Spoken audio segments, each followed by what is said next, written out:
Hello everybody and welcome back to another blind let's play of Beginner's Guide. So, gosh dang it, that's loud. Let me just adjust the volume for myself a little bit.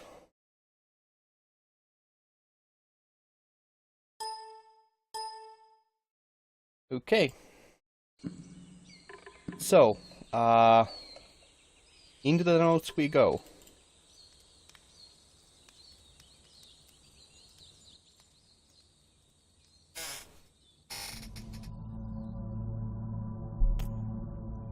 As you walk around you can leave notes. Okay. I wonder if this actually is connected to the internet. I doubt it. Nice room. Not. So first off, I'm sure you can deduce this, but this game is not connected to the internet. All of the notes that you're gonna see have been written by Coda. This was actually the first game of his that I ever played. This was shortly after I met him at a weekend game jam in Sacramento, where I grew up. I saw him working on this very level, and it was just so different from anything that anyone else was doing. So right away I was like, Jesus. I have to be friends with this person. Jesus, that's a lot of notes. In retrospect, I think I was probably a bit too pushy, trying to get his attention. I was over-enthusiastic. But he was very gracious about it and very patient with me. And I cooled off eventually. Oh, feel free to skip over any of these notes if they're not doing anything for you. Nothing extra is going to happen if you read all of them. Either way, to me they convey a sense of loneliness. I see this person who's filled with thoughts and feelings and beliefs and has no way to express them except as scattered and unheard voices in a game that wasn't meant to be played. Lovely, there's a spelling error. But it's ironic, isn't it? That in playing this game and seeing how alone Coda often felt, that we get to know him better and actually kind of connect with him. And I have to be honest with you, this idea is really seductive to me. That I could just play someone's game and see the voices in their head and get to know them better and have to do less of the messy in-person socializing. I could just get to know you through your work. Really interesting. I think this is why That's actually what the idea behind the game and this game itself, to get to know Coda, and that's why I actually kind of like the game idea. So, yeah. I always liked Coda's games so much, is because it felt like they let me have that connection. I felt as though he was inviting me personally into his world. And then I feel less lonely too. Interesting.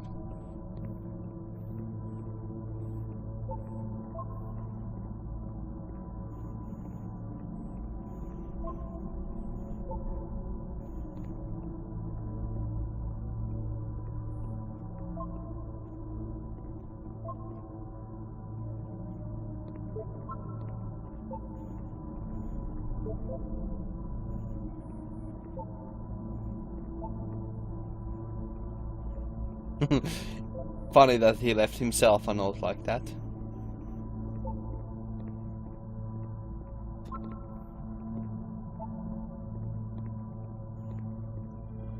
Okay. This is at the very least quite a bit more elaborate setting.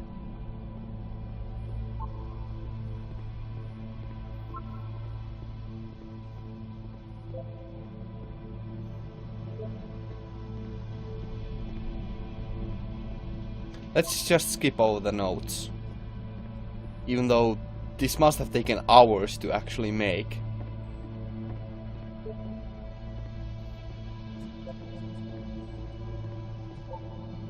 Very alien looking, like.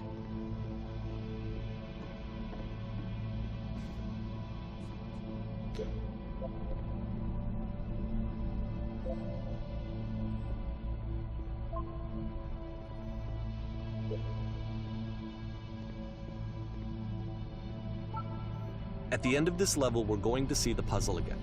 And here, I'll tell you what I think the puzzle means.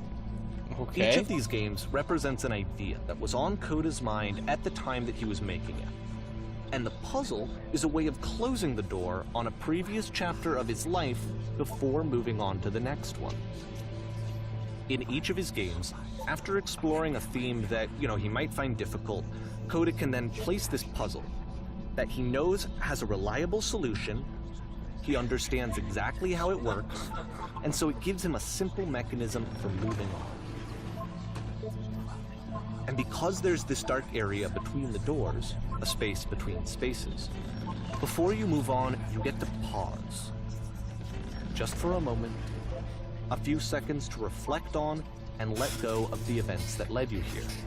To step back and connect the pieces together. To grasp at that elusive bigger picture. Is the lamppost going to be there?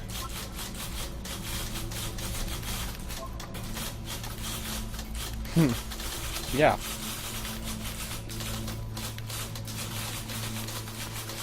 Weird.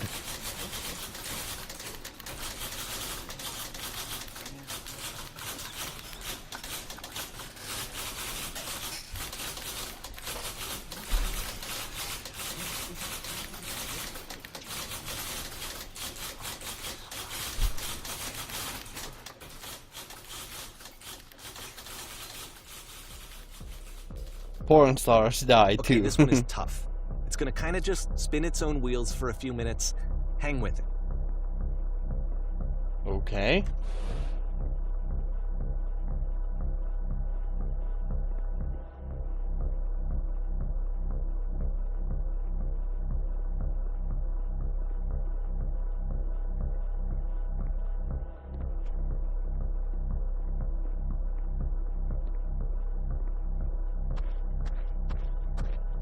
See, this is it.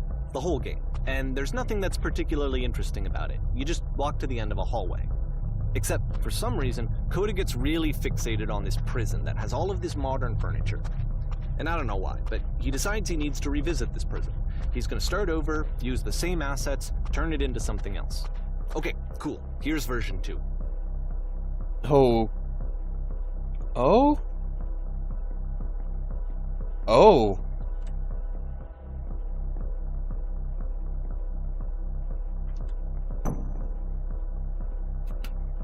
Weird.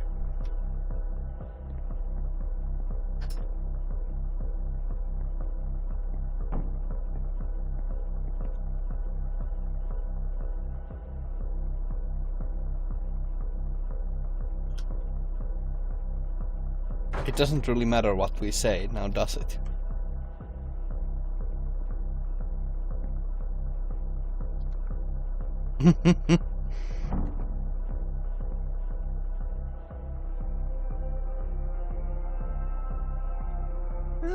There's a bit more to this one, but still it's not really communicating anything. It's kind of just weird for weirdness' sake. Yeah, it's pretty goddamn strange. He throws it out and starts over. This time he comes at the prison idea from a different direction.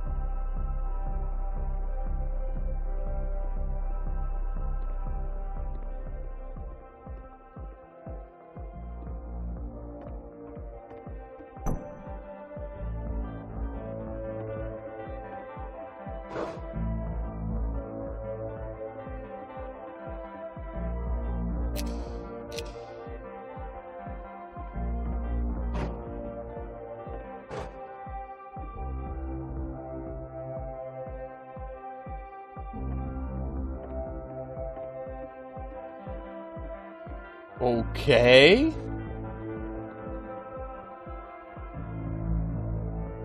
Well, that was an odd experience. What? And of course, now the table is gone and you can't begin the chain of events to escape. Here's a version where there are no Strange. bars, but you can't actually get to the well. And then a version where the inside of the prison is the outside and the outside is the inside. Oh, Let me what? just blink you real quick through a few more of these. I mean, he really unloaded on this prison idea. There's nearly a dozen of them. Personally, I think it's awful to watch this. To see a person basically unraveling through their work. And for what? At what point do you just go, maybe there are game ideas other than this prison that I could be working on? But Coda doesn't have that voice telling you to stop. that particular mechanism of defense against yourself. Without it, you just spiral. And so he keeps going and going and going and going and going, and then he hits on something. And he likes it. And that's it.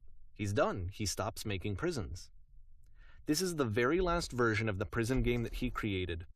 And the reason I think it works is that the prison is not actually in it. Okay. That's an interesting idea. It's really hard to commentate over this because it's all so abstract and creative, and even though it's mostly just telling about the character, what kind of person Coda was.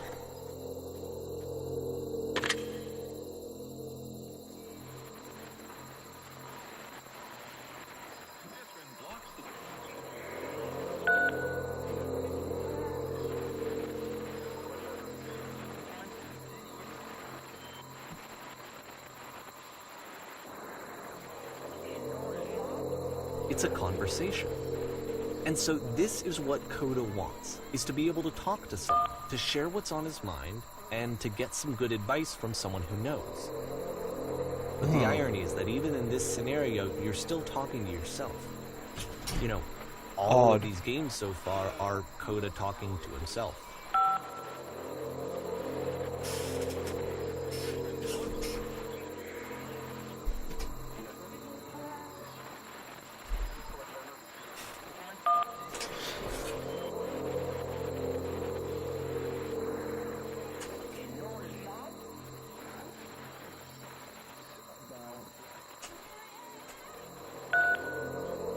Weird.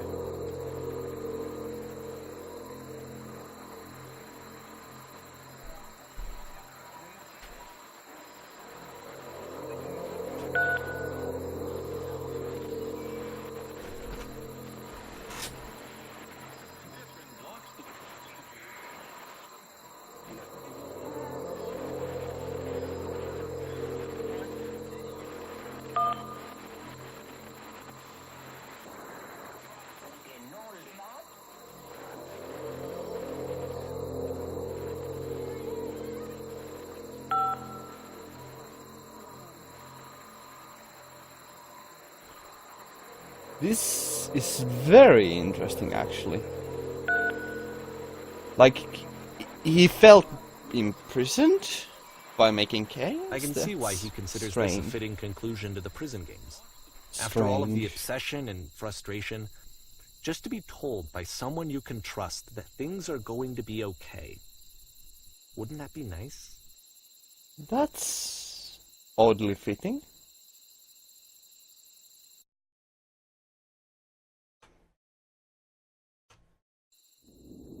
So what would it look like if Coda wanted to make a game about talking to someone other than himself?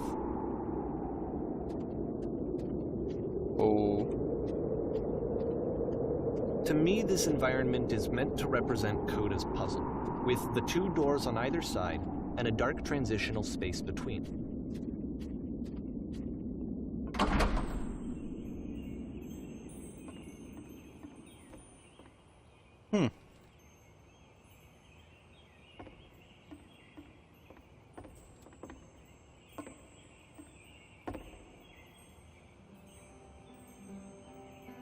You'll notice that the quality of the art is a step up from previous games, including this new and improved chat system, which he started using from this point on. From here on out, he begins putting much more effort into the visual polish of his work, and this particular game took 2 months to create as a result.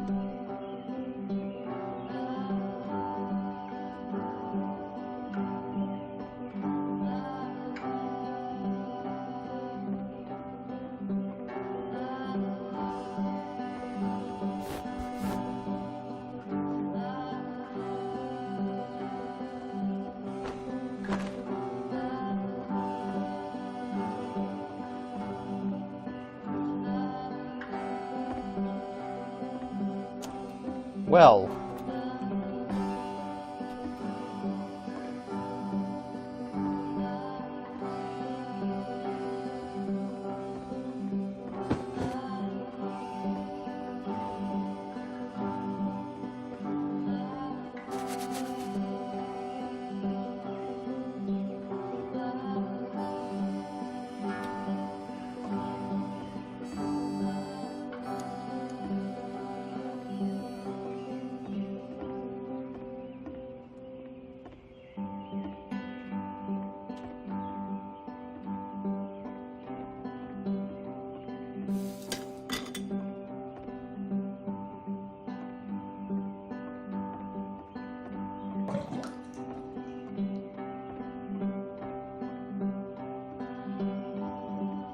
A lot of random stuff needs to be done here, huh?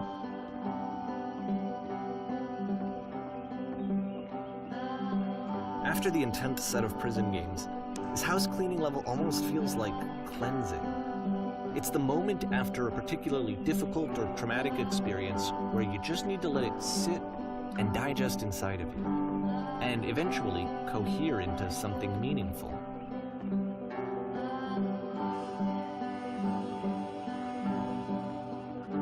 I know that Coda really liked this game. Of all of his work, actually, this was the only one that he called me up to ask me to come over and look at it.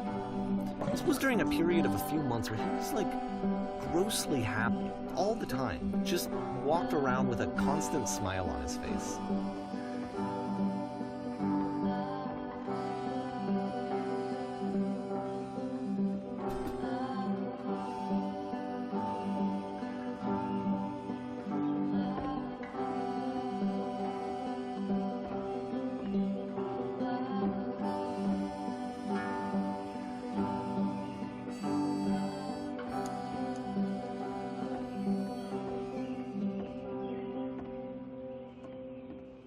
Can't do that. Bye. Okay. I'm glad he made this. I'm glad he found some peace. Rather interesting that this gave him some peace of mind. But, of course, it can't last. The music stops, your companion is gone, it's time to leave. The door at the top of the hill is now open as well. Again, you can't stay in the dark space for too long. You just can't. You have to keep moving. It's how you stay alive.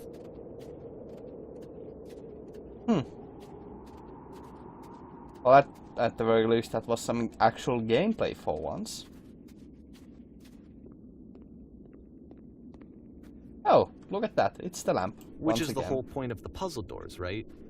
That sooner or later you have to pick up and move. I really thought that was the point of it.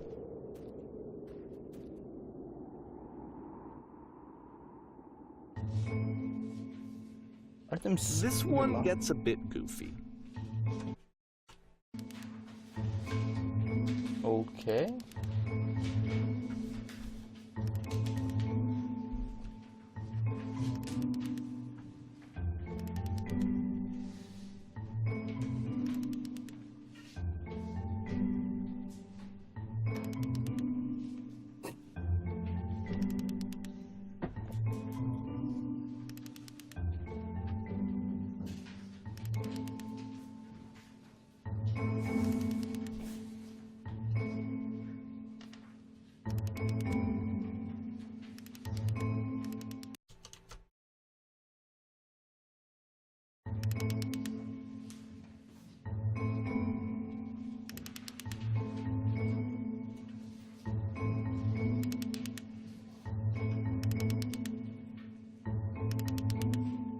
About halfway through the game, the perspective shifts. Oh!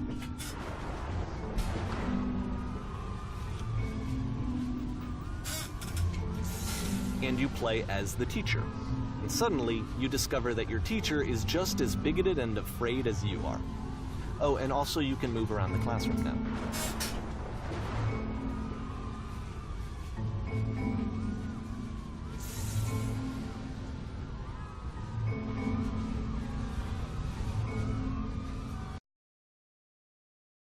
Excuse me for a second.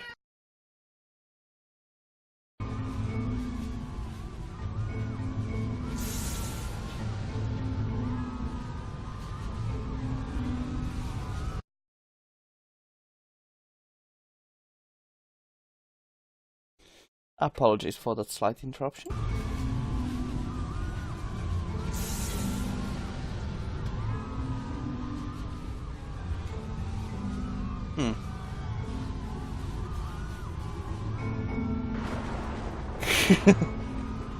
Just kidding.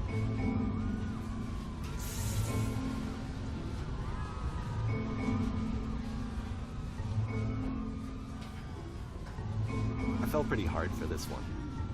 I feel like it's one of the most relatable experiences that you can have. To assume that some other person is perfect and totally fulfilled in every way, and completely miss all of the little flaws that make them painfully human. I think about this game Weird. a lot these days. Okay, not exactly that touching to me, but okay.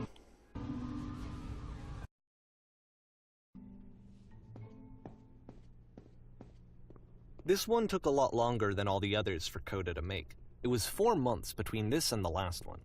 That's twice as long as it took him to make any other game before this, and it's not like it's particularly complex, so I remember I found that a little strange at the time.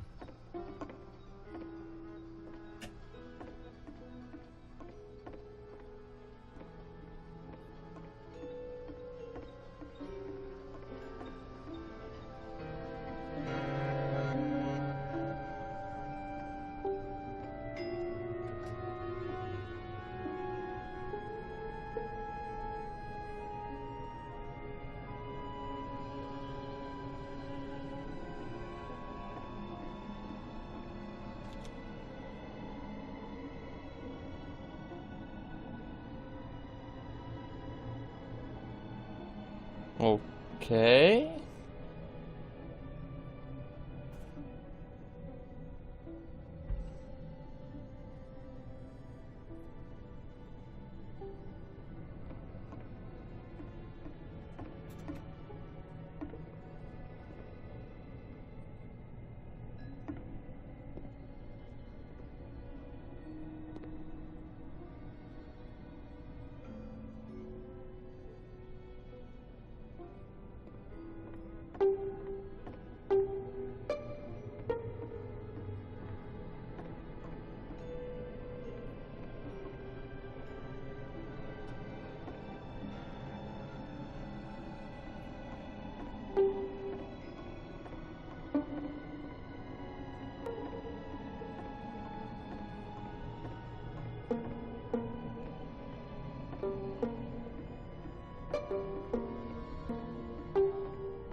Well, was that really all that was to it? That's weird. I was expecting that to be quite a bit longer, but really?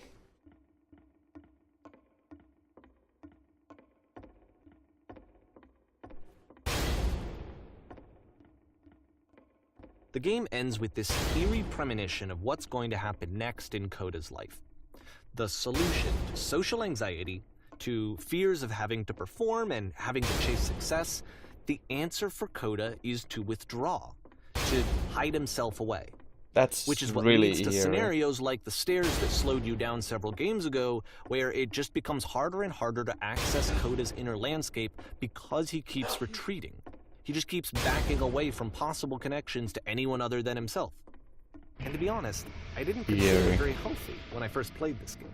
You know, it looked to me like he was trying to justify the idea of just disconnecting yourself from the world. And that wasn't what I wanted for him or for his games. Because I feel like a lot of his games are inviting me to connect with this person, to bring him closer. But what can you do? Very eerie. Coda went off and took another 5 months to make a new game. I feel like this might also be once again a good place to end. So I'll just click to make sure that the game begins. And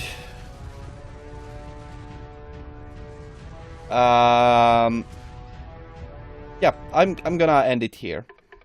So yeah, thanks for watching. I hope you enjoyed. This is really a very intriguing game for sure. Very, very weird. Very strange, actually. But I really like how we're seeing the internal world of Coda like this. It's very personal in a strange way. It's all quite odd. it's really hard to commentate over it, so yeah. Anyways, thanks for watching. I'll hope to see you in the future. Have a great day and stay awesome. Ganmu out. Thanks for watching.